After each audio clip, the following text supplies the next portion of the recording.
Hey, hope you're doing well. This is Edward again. I'm an operating partner at acquisitions.com. Just wanted to make another video today about a different topic, which is how to find businesses to buy in 2025 if you're in US, Canada, United Kingdom, Europe, Australia, or other markets. So before we dive into how you need to figure out the what. So what kind of businesses to buy and the fundamentals as far as what criteria are somewhat considered good.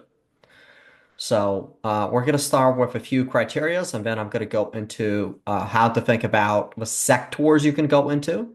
And then we'll talk about the channels on how you can find these businesses, because that's how you need to think about buying a business. It's not uh, just randomly selecting something. So first of all, what businesses to buy? Let's talk about fundamentals. A big thing you need to understand is that if you're in the US right now, or if you're in Canada, or if you're in United Kingdom, or if you're in UAE or Europe, if you're in a specific market, you should consider deals in that market first.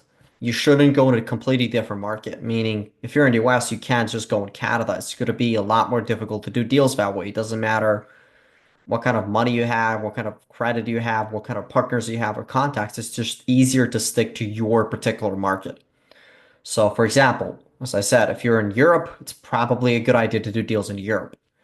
If you're in UAE, it's probably a better idea to do deals in UAE. If you're in US, it's probably a better idea to do deals in US. So that's a thing you need to understand fundamentally when you're dealing with buying a business. The second thing is if you never bought a business and you're not as experienced buying businesses, you need to understand you're considered a first-time buyer of a market, which are a little bit less qualified than the typical more developed people in the market. So as a first-time buyer, you need to understand a concept which is called enterprise value, which is the value of a company, the acquisition price of a company. Historically, when we've dealt with consulting a lot of our clients, a good range for first-time buyers is in between $1 million up to $10 million. If you go too much below those numbers, $1 million, the business tends to be too small to deal with.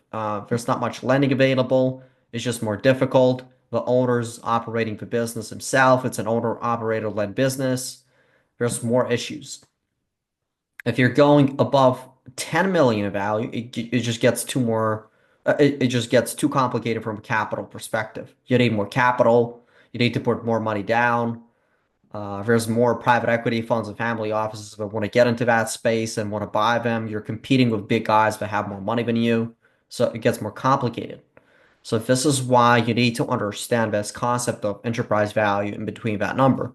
This is a very competitive space you can get into and make it happen if you're doing it your first time. Third thing is you need to realize who the person is that you're trying to buy the business from. It just can't be a random person who's selling the business. It needs to be a baby boomer looking to retire, or a baby boomer that has maybe health issues, or he's going for a divorce, or he has some other personal issues in his family or health issues in his family. He needs to kind of like move on. He needs to exit out of a business, or he's super tired and he wants to move on to different things or to focus on his personal life or just move on to a more exciting venture. But the basis of this is that he's a baby boomer and he's a older individual. It can't be a younger person who's looking to sell because typically if you're going to try to cash out, it's typically going to be a startup. It's not going to be it's not going to be as an emotional of a sale. It's going to be more of a transaction for them. So you want to make sure that it's a legacy sale. It's a baby boomer looking to naturally get out. The fourth thing is when you're buying businesses and you're trying to find something, you need to understand that a business that has some sort of manager or general manager or director or chief operation officer or somebody who can deal with a little bit of helping you as far as operations or managing or executing the growth of a company, that's very important because you don't want to start finding businesses in criterias that don't even have these people because you're going to again get into the same issue of buying a small company that doesn't has an owner operator led business. It's just the owner doing a lot of the stuff themselves. It's not really the best thing to do as a first-time buyer. Um, so that's really it as far as fundamentals, as far as geography, value, type of seller, and operations. Now, what sectors can you go into? Well, first of all, you need to understand that you can go and buy businesses at scale, and you can do a lot of these acquisitions in highly fragmented spaces. What that means is essentially there's a lot of businesses available in that market. It's not like there's a market that has 100 businesses only or 200 businesses only all across US or all across Canada.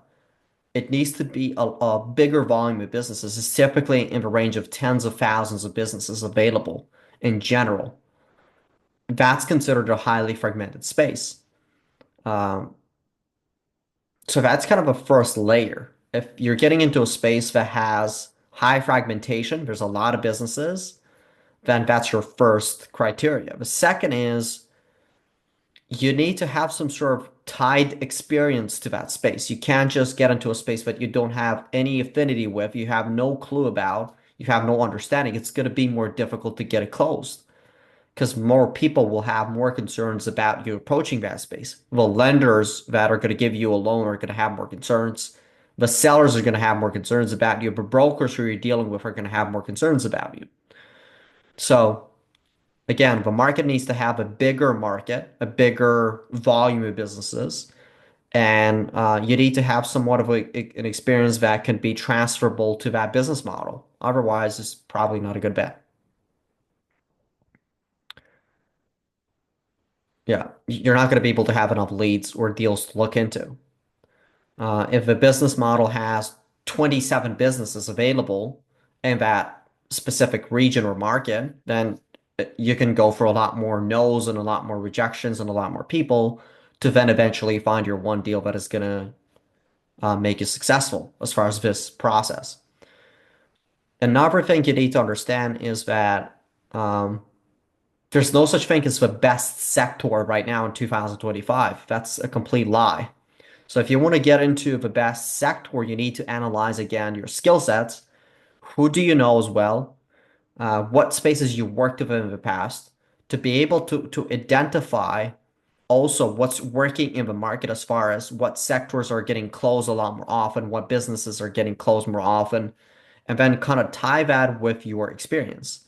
If you're able to do that, if you're able to critically think about the whole process, you're going to be able to identify opportunities for excel. And I'll give you an example.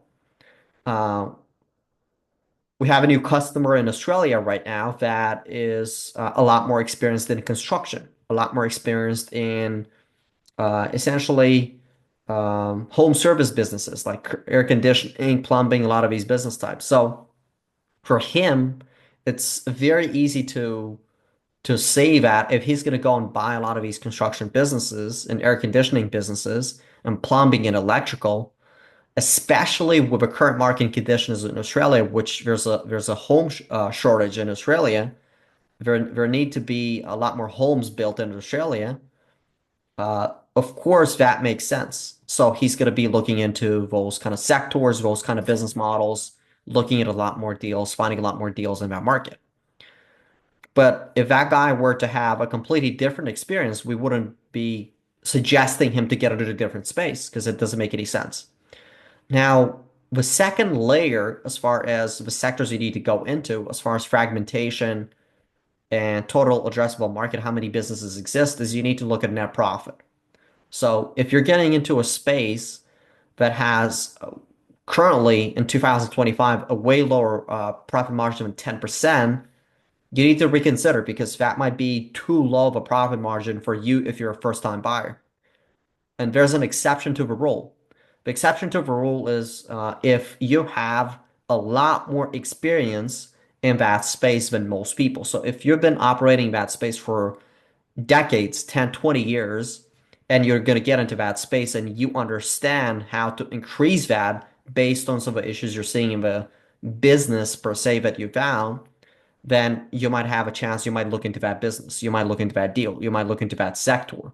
If you don't have that, then it's probably a better bet to just go and find something that you have a little bit more experience in, but it has a higher profit margin, right? That's how I would think about it. Now, examples of that is probably going to be businesses in healthcare, businesses in service-based businesses. A lot of the service-based businesses, in general, are going to have higher profit margins than 10% if they're managed correctly and if they're done properly. We're looking at a lot of healthcare companies. We're looking at marketing and advertising. We're looking at a lot of IT stuff. We're looking at a lot of home services companies. We're looking at a lot of companies related to pest control, towing businesses, so things like that. If you don't have a particular experience, by the way, in a space and you're not as comfortable, your second best option is to be agnostic, meaning you're not like going to look at a particular sector or niche or business model. You're going to look at a lot of different business models, and based on what deal you found, you will then source an industry expert later in your team that could get licensing in that space or they can help you with operations in that space. What you're going to do with that industry expert is you're going to share equity with them in that business type, well, in that deal, so that you can actually incentivize them to stick with you. This is how you're going to be able to get past a lot of objections from lending, from investors, and so forth. So you might consider getting an industry expert in your team if you don't have as much experience. Now, let's talk about the two channels. There's a lot of different strategies inside these two channels, but the basis of how do you find deals or how do you find businesses to buy, there's only two main channels. That's it. There's no other channels. You're going to go to brokers and you're going to understand how to deal with brokers, and brokers are going to send you deals, or you have an understanding of how to market yourself to find businesses completely off market. Completely off market means that there might be no broker involved. It's just you reached out directly to a business and then you've identified that that business is looking to sell. So that's a marketing function. That's a marketing skill. It's a marketing and sales skill to be able to do that. Now, with these two channels, for somebody to give you very specific advice, you need to understand that the details matter quite a lot in these two channels. And the most important thing is how you approach these two channels. Because if somebody's recording a video like this one today and they're giving you suggestions in that video about how to do these channels, you need to understand that these two channels might change. And one, two is they might not be applicable to your business type or to how you do find deals in this space, and it might just be completely off. I'll give you a few examples. To be able to do broker deals in Canada versus you doing broker deals in US, you might use a different resources to find the broker deals in Canada. For example, in US, there's a website called BizBuySell, which operates in US. However, BizBuySell also has a component of deals in Canada. So if you didn't know about that, you would assume that Canadians cannot look at deals on BizBuySell. So by you having the details, you will be able to understand how to use and what resources to use and what websites to use. If you're in UAE or if you're in a different market like Australia, there's going to be a completely different domain or website or listing resource that is going to give you access to broker deals for you to be able to source. And every country has them, is you just need to actually understand what you're doing and how you're doing it and how you're approaching these people and how you're talking to them. Same with off-market deal flow. If you were to say that, hey, I'm looking for healthcare businesses all across the United States, there is going to be a completely different strategy on how we're going to acquire a database of these businesses and how we're going to email them compared to how you're going to do this in Canada. Because Canada might have a completely different database, completely different way of finding these emails of these owners and getting in front of them. So you need to keep that in mind. Or a completely different example might be that in your business sector, but you're dealing with a lot of these owners might just reply on phone calls instead of email or they might just reply in a different channel than an email. And you need to figure out a technology to be able to get in front of them and automate that technology to maybe leave them a voicemail or get in front of them in a different way, um, a different channel to be able to market to them to get that interest and so forth. In a different space, you might just be very successful emailing these individuals and just getting a bunch of replies on emails.